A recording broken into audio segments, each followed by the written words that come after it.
Heaven Official's Blessing. Chapter 42. Audio source: WuXiaWorldAudiobook.com. Borrowing the underpath. Night crawl in Paradise Manor. Xie Lian bent down slightly and greeted. "Hello there." Hearing the greeting, that eye squinted harder, turning itself into a full crescent shape, as if smiling.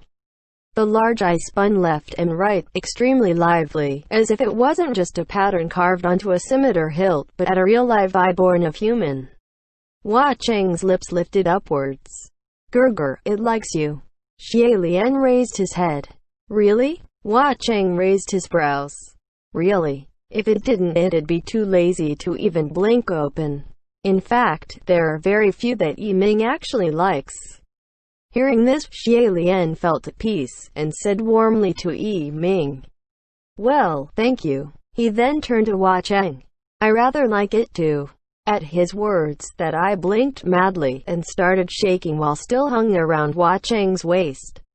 He reprimanded it. "No." "What, no?" Xie Lian asked. "No," Hua Cheng reiterated. Yiming shook harder, looking desperate to be freed from the scabbard.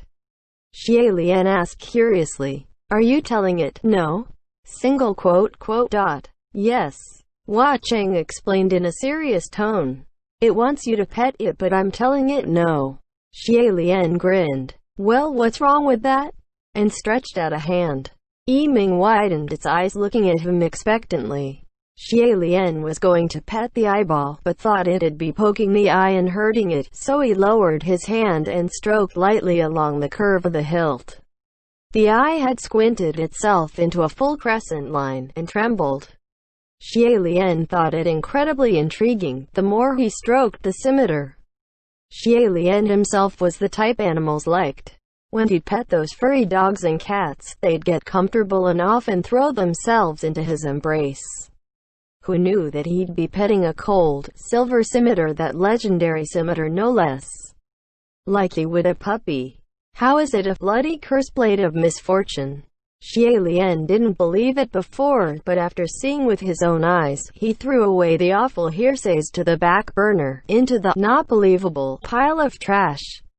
An evil, bloody ritual would not forge a spirit this clever and cute. The two spent a copious amount of time discussing and critiquing various swords and blades in detail.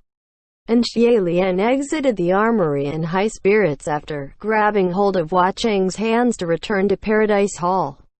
That boy had also been brought in after washing up and dressed in clean bandages. Although his face was still wholly covered, he looked new and refreshed.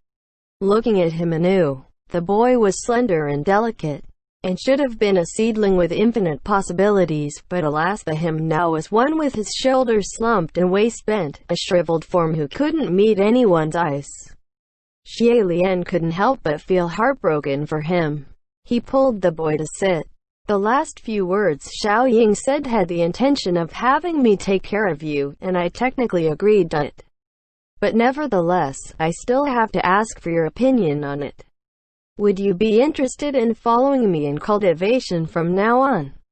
The boy watched him blankly, as if afraid to believe the words he was hearing, that someone was actually willing to take him in and cultivate.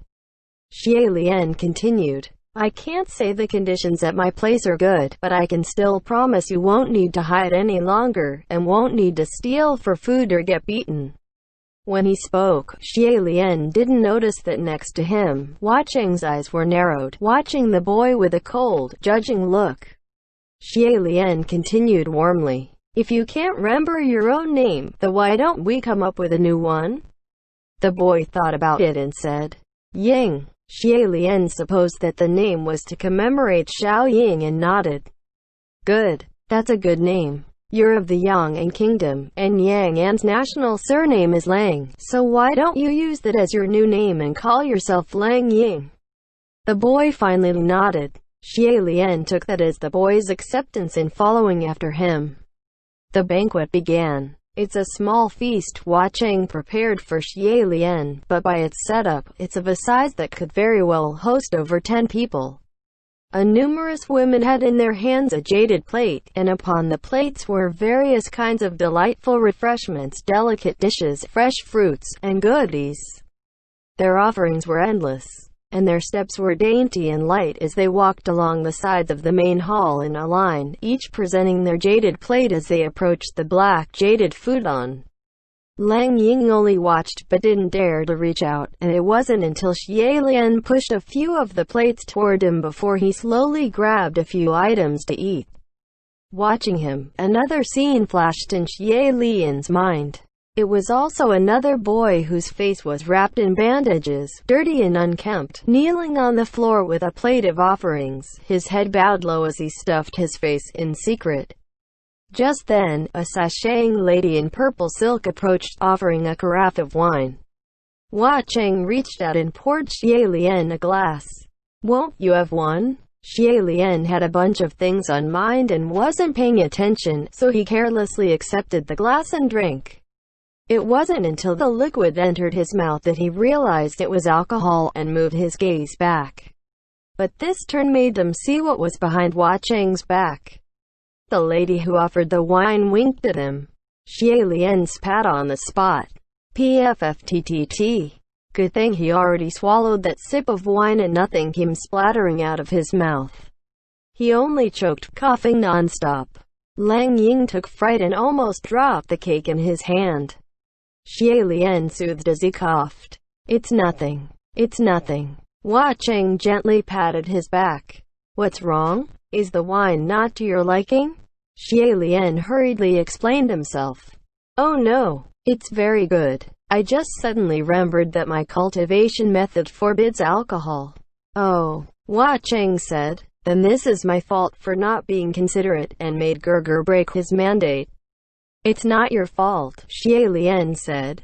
"I'd just forgotten." Xie Lian rubbed his forehead, turned around and stealthily glimpsed towards the center of the main hall. That lady who offered wine had her back to him as she sashayed away to the doors, her figure sensual and seductive. Hua Cheng was only minding his own business or focused on Xie Lian completely, and had no eye for those beautiful women, and therefore naturally did not care to see their faces. But the face Xie Lian saw was clear. That lady who offered wine was none other than the Wind Master Qingshan. The Lord Wind Master had snuck into Paradise Manor disguised as a woman. That wink gave Xie Lian quite the shock, and thought, "You best give me more booze to swallow this down." Unaware, Hua Cheng said conversationally, "I had always thought cultivation was simply for living a carefree, hedonistic life. If you must forbid this and that, then what's the point?" "What do you think?" Xie Lian steadied himself swiftly, and casually conversed back. "That depends on the path you choose. Some sects don't mind earthly pleasures. But my chosen path of cultivation had always forbidden drinking and promiscuity. Alcohol can be overlooked once in a while, but abstinence is absolute." When he said the word abstinence, Hua Cheng cocked his right brow, and displayed an unreadable expression of either displeasure or annoyance. Xie Lian continued, "Actually, it also forbids hatred. A gambling hall involves extreme joy and anguish, and can easily produce hatred, so it should be a place to be avoided. But if one is sure to maintain peace at heart, unmoved by wins and losses, then avoidance isn't technically necessary." Hearing this, Hua Cheng laughed out loud. No wonder Gerger had the pleasure of entering the gambler's den.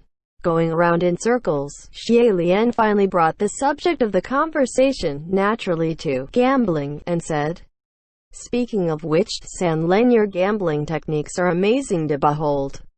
Hua Cheng chuckled. "It's just good luck, nothing else." Hearing this, Xie Lian compared himself, and felt rather woeful. He cleared his throat softly. "Well, look at me." He waved his hand and didn't finish. "I'm really curious. Is there really a technique to tossing dice? If there wasn't, then Hua Cheng couldn't just call the numbers as he wanted back at the gambler's den, and that Sha Xian Yu officer couldn't have so easily tossed out 2 sixes. Hua Cheng smiled. "Naturally, there's a secret technique, but it's not something that's learned in a day." Xie Lian had expected that answer. He wasn't hopeful with that question anyway, and was trying to come up with other ideas when Hua Cheng continued. "However, I can tell you of a faster way. I promised Gerger would be able to succeed as you will, and win every round. What way? Xie Lian asked. Hua Cheng raised his right hand. It was the very same right hand with a red string tied on the third finger. The red string was tied into a small bow on the back of the hand, bright and vivid. He extended the hand and said to Xie Lian, "Give me your hand." Xie Lian didn't know what it was for, but since Hua Cheng asked for his hand, he gave it to him. Hua Cheng squeezed his hand and held it for a bit, smiling before he turned his hand over and tossed 2 dice in his palm. "Try it now." He chanted mentally for 6s, and tossed the dice. Rattling to a stop, the dice indeed revealed 2 red 6s. "What trick is this?" Xie Lian asked curiously. "No trick," Hua Cheng replied. "I'd only just lent you some luck." "So luck is like spiritual power, and can be borrowed," Xie Lian said in wonder. Hua Cheng laughed. "Of course. Next time if Gerger is going to make bets with anyone, come see me. I'll lend you as much luck as you want. I promise your opponent will suffer a loss so great he won't be able to return in 100 years. The two played around for many rounds, and Xie Lian confirmed for himself that it was indeed so before he stopped to say he was tired. Hua Cheng got up immediately, had someone take Lang Ying to settle, before personally escorting Xie Lian to the guest chamber. Watching as his silhouette disappeared down the hall, Xie Lian closed the door, sat by the table and used a hand to cover his forehead, supporting his lowered head. The more thoughtful Hua Cheng was, the more guilty Xie Lian felt. There is really nothing to criticize about the way San Lang treats me. Hopefully this business has nothing to do with him, and once the truth comes out, I'll explain everything and apologize, Xie Lian thought. He had only sat for a moment when he heard someone calling him from outside the door with a small voice. "Your Highness! Your Highness!" Recognizing the voice, Xie Lian immediately rose to open the door, and the person just outside leapt in. It was indeed Shi Qingshan in her female form. She was still in the ghost lady's get-up, a light silk dress, her waist wrapped tight and dainty. The moment she leapt in, she rolled onto the ground in a heap and transformed back to a man, hand on his chest. "I can't breathe. I can't breathe. My God, I'm going to be choked to death by this thing." Xie Lian closed the door behind him, and when he turned around, what he saw was a full-grown man in a wicked purple silk dress, lying on the ground madly ripping at his chest and waist bindings. Xie Lian couldn't look and covered his eyes. "Lord Windmaster, Lord Windmaster, can you not just change back to your cultivation robes? Am I dumb?" Shi Qingshan replied. "Walking around in the dark in a conspicuous white robe, I'd be a target. But, in your current get-up, on some level, you're more of a target." Xie Lian thought. Xie Lian crouched down next to him. "Lord Windmaster, how did you sneak in? Didn't we agree to meet 3 days after?" "Well, what was I to do?"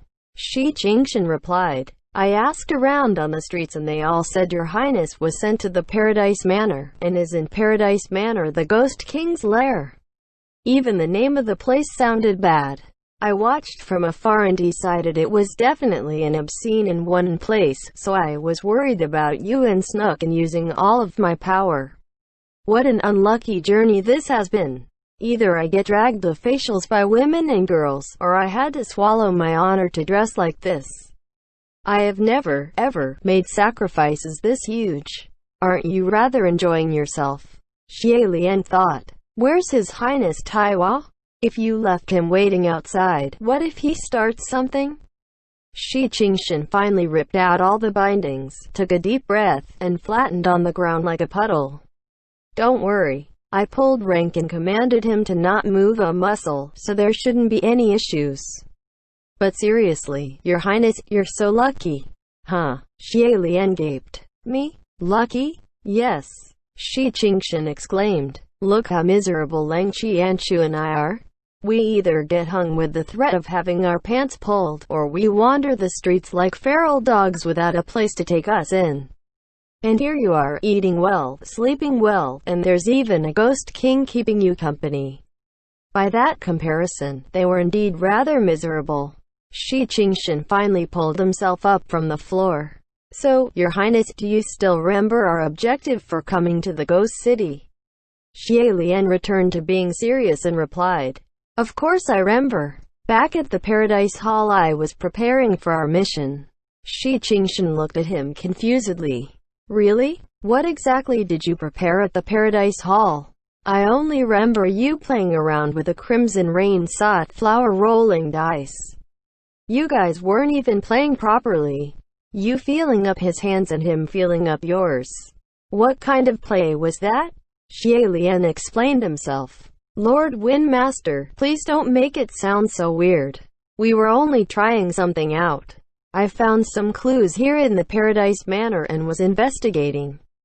To keep going, I need a little luck. Xie Lian raised his right hand, fingers closed tight as if having grabbed hold of something, and knitted his brows. I've gotten it. The two silently snuck out the door, and after 2 incense time, they successfully found that small building once more. Xie Lian approached the woman's statue and took out the 2 dice given to him from before.